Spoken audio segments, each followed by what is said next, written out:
Hello friends, welcome to my YouTube channel Jasrotia Informatics. Today we will proceed with some new units of ACC1. तो ACC1 जिसका जो title है, course title है, वो है organising child care services.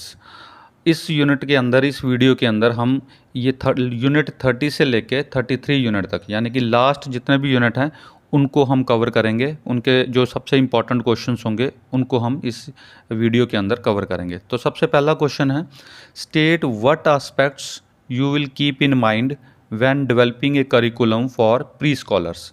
कि pre scholars का जब भी हम करिकुलम बनाएं, सिलेबस बनाएं, तो उसके लिए हमें क्या चीज़ें ध्यान में रखनी पड़ेंगी। तो ऐसा किस तरह का सिलेबस हो जो चाइल्ड डेवलपमेंट में काम आए। तो सबसे पहले आता है, our curriculum should focus on the all areas of the child development. तो बच्चे की ऑलराउंड डेवलपमेंट हो, ओवरऑल डेवलपमेंट हो, तो उसके लिए हमें जो सिलेबस है उसको किस तरह से डिवाइड करना है। सबसे पहला पॉइंट होएगा कि कॉग्निटिव एंड इंटेलेक्चुअल।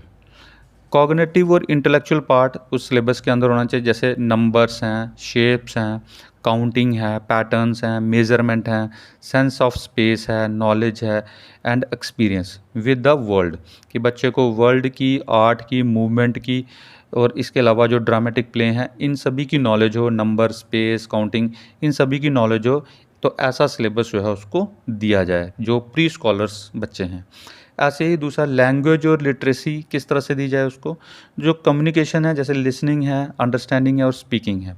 तो नोइंग अबाउट द लेटर्स, कि बच्चा जाने कि लेटर्स के बारे में जाने, वर्ड की साउंड्स के बारे में जाने, पैटर्न्स के बारे में जाने, and knowing about the print and books. तो बुक्स के में जो भी प्रिंट है या जो बुक्स में लिखा गया है तो वो सारी वो उसको नॉलेज मिले। तो इस तरह का सिलेबस जो है उसके लिए, लैंग्वेज के लिए डेवलप करेंगे।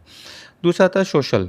सोशल में आता है जैसे कॉपरेशन है, पॉजिटिव सोशल रिलेशनशिप हैं, respect for others, knowledge about families and community.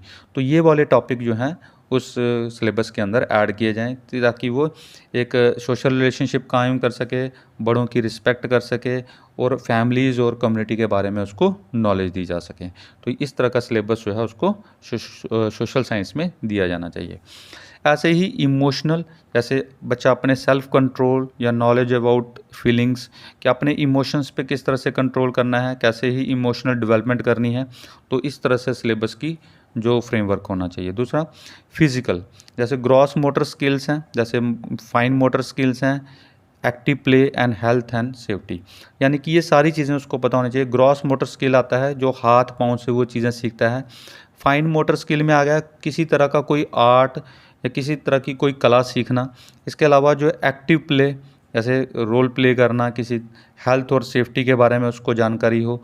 तो ये सारी चीज़ें जो हैं उसकी करिकुलम में या सिलेबस में होनी चाहिए। इसके अलावा आ गया कल्चर। कल्चरल में आ गया awareness and appreciation of their own and other cultures, कि अपने कल्चर्स के बारे में, इवन दूसरों के कल्चर्स के बारे में भी वो अप्रिशिएट करे, उसके बारे में नॉलेज रखे, अवेयरनेस रखे। तो इस तरह का सिलेबस जो है वो फ्रेम होना चाहिए। इसके अलावा आ गया अप्रोचेज़ इन टू लर्निंग। अब उसकी अप्रोचेस किस तरह की होनी चाहिए लर्निंग की, ताकि वो इनिशिएटिव एंड क्यूरियोसिटी, ऐसा सिलेबस होना चाहिए ताकि उसमें वो उसकी क्यूरियोसिटी हो या इनिशिएटिव ले या उसका इंटरेस्ट हो। And engagement and persistent and reasoning and other problem solving. और ऐसा सिलेबस हो जिसमें उसको अपने माइंड पे प्रेशर डालना पड़े ताकि वो रीजनिंग सॉल्व कर सके, प्रॉब्लम सॉल्विंग वो सिलेबस हो और अपने आप को वो एंगेज कर सके। तो इस तरह का जो है सिलेबस प्री स्कॉलर्स चिल्ड्रन के लिए होना चाहिए। तो ये प्लानिंग थी कि किस तरह का सिलेबस जो है या किस तरह का करिकुलम जो है छोटे बच्चों के लिए किया जाना चाहिए। इसके अलावा जो सेकंड क्वेश्चन आएगा, सबसे इम्पॉर्टेंट जो क्वेश्चन है वो है, what are cognitive, language, social and emotional goals of child care centres. जो भी चाइल्ड केयर सेंटर्स होंगे उन चाइल्ड केयर सेंटर में ये सारी चीज़ें जो हैं वो किस तरह से जो है हम दे सकते हैं। तो इसको हम डिफरेंट पॉइंट्स में डिवाइड करते हैं। जैसे आ गया फिजिकल गोल। तो हमारा जिस फिजिकल गोल्स का मतलब हो गया जिसमें लार्ज मसल्स इस्तेमाल होते हैं, जैसे डिस्प्ले गुड बैलेंस, बच्चे को अपना बैलेंस करने आ जाए। इसके अलावा पैडल ट्राईसाइकिल, की ट्राईसाइकिल को चलाना आ जाए उससे। इसके अलावा बिल्डिंग्स विद ब्लॉक्स, कि ब्लॉक्स के साथ वो अपने कंस्ट्रक्शन कर सके, बना सके उसको। इसके अलावा throws and catches ball, ball को फेंकना और उसको कैच करना। इसके अलावा exhibit skill on the playground equipment, जो प्लेग्राउंड में इक्विपमेंट होंगे उनको हैंडल करना उससे आना चाहिए, किस तरह से स्विंग करना है, किस तरह से स्लाइड करना है, तो ये सारी चीज़ें उसकी लार्ज मसल्स में आती हैं। ऐसे ही फिजिकल गोल में स्मॉल मसल्स आ जाती हैं। स्मॉल मसल्स में आता है जैसे गिलास में या कप में जूस किस तरह से डालना है, पोर मिल्क और जूस इनटू द कप, ये इस तरह से होल्ड पेंसिल करेक्टली, पेंसिल को किस तरह से होल्ड करना है, इस तरह से अनटाइज बोज एंड लूज नॉट, किस तरह से गांठ खोलनी है, बांधनी है, ये उसको सीखना है इसमें। इसके अलावा राइट्स ओन नेम, अपना नाम कैसे लिखना है, ये सारी चीज़ें। इसके अलावा कैन पुट विद सीजर्स, कि सीजर से किस तरह से कट करना है, तो ये सारी चीज़ें उसकी स्मॉल मसल्स में आएंगी। यानी कि ये चीज़ें जो है हमारे जो चाइल्ड केयर सेंटर्स हैं वहाँ पे सिखाई जानी चाहिए। इसके अलावा आ गया कॉग्निटिव गोल्स। कॉग्निटिव गोल में आ गया डिमॉन्स्ट्रेट नॉलेज ऑफ कलर्स, कि उसको कलर्स के बारे में पूरी डिमॉन्स्ट्रेट कर सके कि ये कौन सा कलर है, उसको आइडेंटिफाई कर सके। इसके अलावा डिमॉन्स्ट्रेट नॉलेज ऑफ शेप्स, कौन सी शेप्स हैं, रेक्टेंगल हैं, सर्कल हैं, ट्राइंगल है, वो सारी स्पेस के बारे में उसको नॉलेज हो। ऐसे demonstrate knowledge of numbers, numbers के बारे में, जैसे न्यूमेरिकल नंबर है 1 2 3, रोमन नंबर्स हैं, इनके बारे में उसको नॉलेज हो। इसके अलावा जो demonstrate knowledge of letters, letters के बारे में उसको पता होना चाहिए। स्मॉल जैसे ABC है, स्मॉल लेटर हैं, लार्ज लेटर हैं, इनके बारे में उसको नॉलेज होनी चाहिए। इसके अलावा display the competence on computers, computers को कैसे ओपन करना है, कैसे बंद करना है, ये उसको आना चाहिए। इसके अलावा रिकॉग्नाइज ओन नेम, तो अपने नाम के प्रति वो रिकॉग्नाइज होना चाहिए, उसको वो लिखने आना चाहिए। तो ये कॉग्निटिव गोल्स के अंदर आएंगे। इसी तरह से जो फोर्थ पॉइंट होगा वो होगा पर्सनल इन्फॉर्मेशन गोल, यानी कि जो उसको पर्सनल इन्फॉर्मेशन हो, जैसे नोज़ फुल नेम्स, अपना पूरा नाम उसको पता होना चाहिए। नोज़ एज, अपनी उम्र के बारे में उसको जानकारी होनी चाहिए। नोज़ बर्थडे, अपने बर्थडे के बारे में उसको पता होना चाहिए। नोज़ द टेलीफोन नंबर, अपना टेलीफोन नंबर याद होना चाहिए। नोज़ स्ट्रीट एड्रेस, उसको अपनी गली का एड्रेस, अपने घर का एड्रेस पता होना चाहिए। And knows first and last name of parents, तो पेरेंट्स के फर्स्ट नेम लास्ट नेम जो है ये उसको सभी नॉलेज होनी चाहिए। ये चाइल्ड केयर सेंटर्स में ये सारी नॉलेज उसको मिलनी चाहिए। इसके अलावा जो सोशल गोल्स हैं, जैसे प्लेज कोऑपरेटिवली, कैसे ग्रुप के साथ खेलना है। हेल्प अदर्स, दूसरों की मदद कैसे करनी है। Interacts positive with peers, peers के साथ, जो अपने एज ग्रुप के साथ पॉजिटिवली जो है वो इंटरेक्ट कैसे करेगा। Stand up for own rights, अपने राइट्स के लिए, अगर उसको प्यास लगती है या भूख लगती है तो वो अपने को प्रेजेंट कर सके, बता सके। इस तरह से एग्जिबिट गुड मैनर्स, इस तरह से उसको गुड मैनर, कर्टियस मैनर्स जो हैं उसको इसमें सिखाई जाती हैं। इसके अलावा जो इमोशनल गोल्स हैं वो क्या रहेंगे इस स्टेज में, जैसे display A sense of security, यानी कि एक सिक्योरिटी की सेंस उसके अंदर डेवलप की जाए। एग्जिबिट सेल्फ कॉन्फिडेंस, उसके अंदर एक सेल्फ कॉन्फिडेंस डेवलप किया जाए। इसके अलावा हैज़ ए पॉजिटिव एटीट्यूड, उसके अंदर एक पॉजिटिव एटीट्यूड किया जाए, डेवलप किया जाए। तो इसके अलावा show a desire to learn, तो उसको लर्निंग की डिज़ायर जो है वो उसमें डाली जाए। इसके अलावा जो लैंग्वेज गोल्स हैं वो क्या हैं, जैसे स्पीक क्लियरली, उसको सही ढंग से बोलना आना चाहिए। दूसरा, express the needs and ideas verbally, अपने आइडियाज़ को वर्बली जो है बताना आना चाहिए, एक्सप्रेस करना आना चाहिए। Recites jingles and rhymes, rhymes गाने आने चाहिए, जिंगल्स गाने आने चाहिए। तो इस तरह से जो पोएम रिसाइट करते हैं वो सारी चीज़ें नॉलेज होनी चाहिए। Tells event and story in sequence, story को सीक्वेंस में एक्सप्रेस करना, बताना उसको आना चाहिए। इस तरह से यूज़ पर्सनल प्रनाउंस करेक्टली, अपने पर्सनल जो प्रनाउंस हैं उनको सही ढंग से करेक्टली जो है उसको प्रेजेंट करना आना चाहिए। तो इसमें ये हमारा चाइल्ड केयर सेंटर में ये सारी चीज़ें सीखनी चाहिए बच्चे को। इस तरह से ये सेकंड क्वेश्चन था। अब थर्ड जो क्वेश्चन है, जो इम्पॉर्टेंट क्वेश्चन था 31 यूनिट का, वो है enumerate factors that should be considered when looking for accommodation for child care centres. अब ऐसे कौन से फैक्टर्स हैं जिसको हम ध्यान में रखें कि चाइल्ड केयर सेंटर्स कहीं पे भी अगर खोलना है या स्टार्ट करना है तो उसके लिए क्या क्या फैसिलिटीज़ या क्या क्या चीज़ें होनी चाहिए। तो सबसे पहले कहते हैं कि building a new centre for child care, there are many resources to help you during your planning phase. तो प्लानिंग फेज में हमें क्या क्या चीज़ें की केयर करने की ज़रूरत पड़ती है। The following needs would apply to either a child care centre और a family child care program. तो फैमिली चाइल्ड केयर प्रोग्राम हो या चाइल्ड केयर सेंटर हो तो वहाँ पे क्या क्या चीज़ें चाहिए। पहले आया कि एक an area where providers can take break away from children. तो बच्चे के लिए एक ऐसी स्पेस दी जाए जहाँ पे बच्चा ब्रेक ले सके। दूसरा आता है बाथरूम और hand washing area for both children and adults, सभी बच्चों के लिए और जो अडल्ट वहाँ पे हैं उनके लिए बाथरूम और हैंड वॉशिंग एरिया सेपरेट होना चाहिए। दूसरा चाइल्ड एक्टिविटी रूम होना चाहिए, ईटिंग एरिया होना चाहिए, किचन और फूड स्टोरेज एरिया होना चाहिए, लॉन्ड्री एरिया होना चाहिए। दूसरा मैनेजमेंट और एडमिनिस्ट्रेटिव एरिया होना चाहिए। इसके अलावा room for large motor activities, जो भी बच्चा मोटर एक्टिविटीज़ करे उसके लिए उसके साथ जो है उसको एक रूम हॉल होना चाहिए। इसी तरह से storage of equipment material for adult use या फिर रिसेप्शन एरिया होना चाहिए। इसके अलावा जो दूसरा है वो है फायर प्रिवेंशन और सेफ्टी।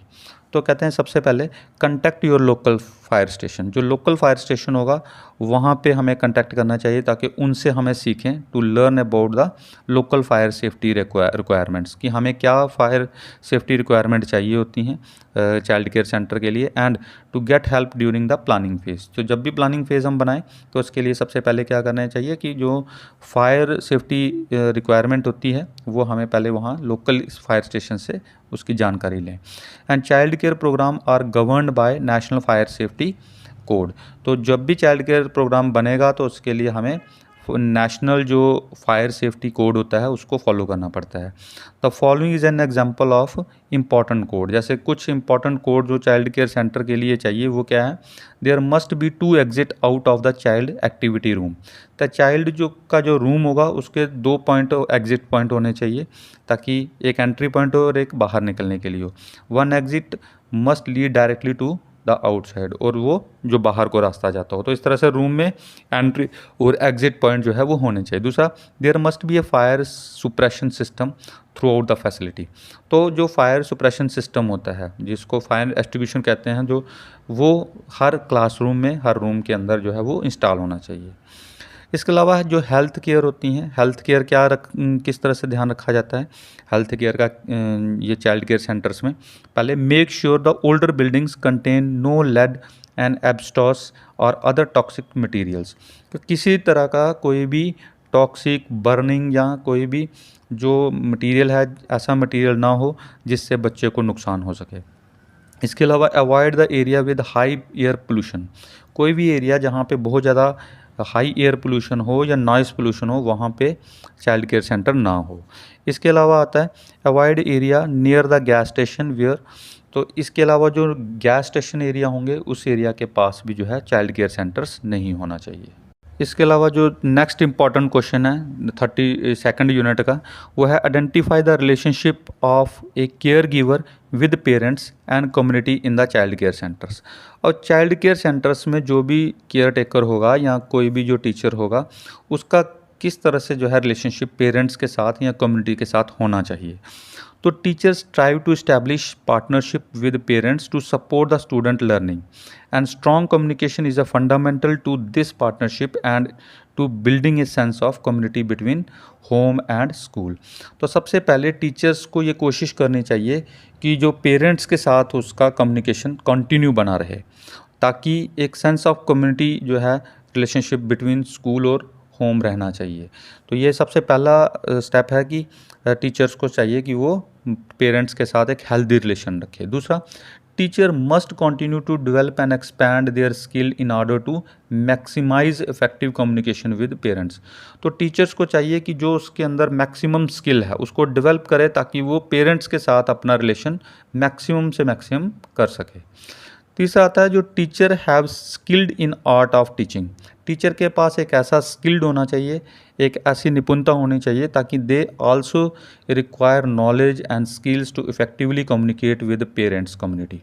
कि पेरेंट्स कम्युनिटी के साथ किस तरह से डील करना है, किस तरह से उसको अपने कॉन्फिडेंस में लेना है, तो वो उसके पास ऐसा स्किल होना चाहिए, तो ऐसी नॉलेज होनी चाहिए। दूसरा, teacher should strive to use a variety of effective strategies to make communication with parents. तो टीचर के पास ऐसी सारी जो हैं स्ट्रेटजीज़ होनी चाहिए, ऐसी सारी व्यू रचना होनी चाहिए ताकि वो कम्युनिकेशन जो है पेरेंट्स के साथ एज ए इंफॉर्मेटिव और इंटरेक्टिव दोनों तरह से जो है वो एज़ पॉसिबल वो कर सके। इसके अलावा जो कम्युनिकेशन है, stressing the children achievement rather than problem centred discussion.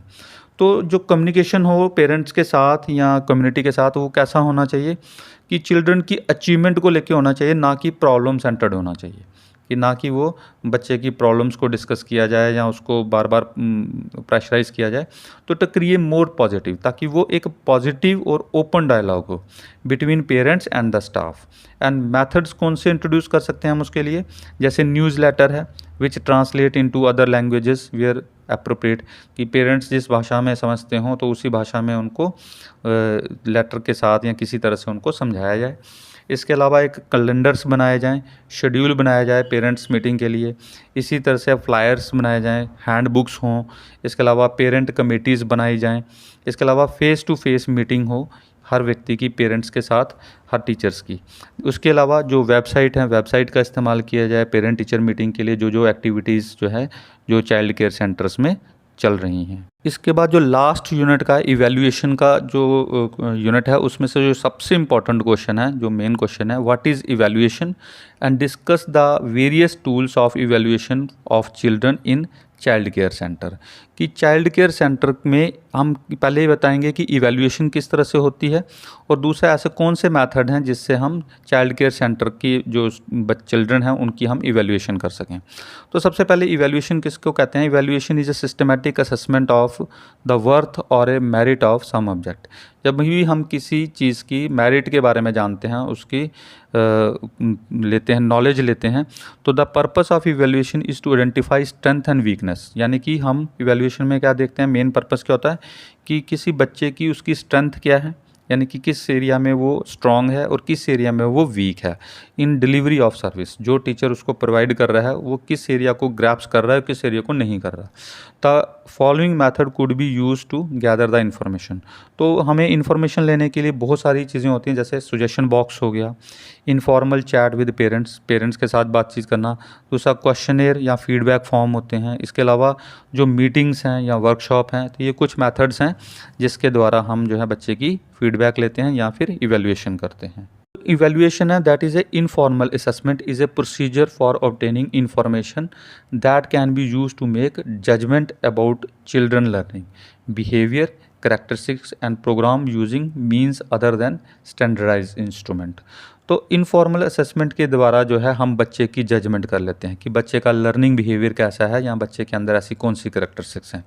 तो उसके लिए जैसे ऑब्जर्वेशन है, चेकलिस्ट हैं, पोर्टफोलियोज़ हैं, ये हैं are just some of the informal method of the assessment available to early childhood educators. जो अर्ली चाइल्डहुड केयर्स के लिए जो हमारे पास जो मेथड्स रहते हैं, तो वो इन मेथड्स को हम अडॉप्ट करते हैं। जैसे ऑब्जर्वेशन है, kids watching looking at children eight a systematic way, कि बच्चे को सिस्टमेटिक वे से उसको वॉच करते रहना।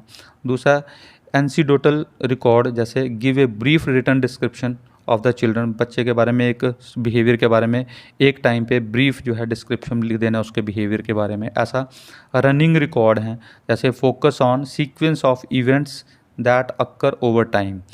कहते हैं कि बच्चे के सीक्वेंस में कि डेली उसकी रिपोर्टिंग या वीकली उसकी रिपोर्टिंग नोट करते रहना, उसका रनिंग रिकॉर्ड तैयार करते रहना, ताकि ये उससे पता चल जाता है helps to obtain more detail insight into the behaviour. तो उसके बिहेवियर को हम जान सकते हैं। ऐसे ही इवेंट सैम्पलिंग है। इवेंट सैम्पलिंग का मतलब होता है focus on the particular behaviour during particular event. जैसे पर्टिकुलर इवेंट में हम उसके बिहेवियर को जान सकते हैं, जैसे लंच टाइम है उसका, या बिहेवियर इन रीडिंग ग्रुप, जब वो रीडिंग ग्रुप में जाएगा, लंच टाइम में जाएगा, प्लेग्राउंड में जाएगा या क्लासरूम में जाएगा, तो उस समय उसका बिहेवियर नोट किया जा सकता है। ऐसे ही टाइम सैम्पलिंग रिकॉर्ड होता है कि पर्टिकुलरली इवेंट और behaviour at specific in time interval, एक पर्टिकुलर टाइम इंटरवल के अंदर उसका बिहेवियर नोट किया जाएगा, जैसे 5 मिनट 10 मिनट्स उसको टाइम दिया जाएगा। ऐसे ही रेटिंग स्केल होते हैं, contain a list of description for set of behaviour.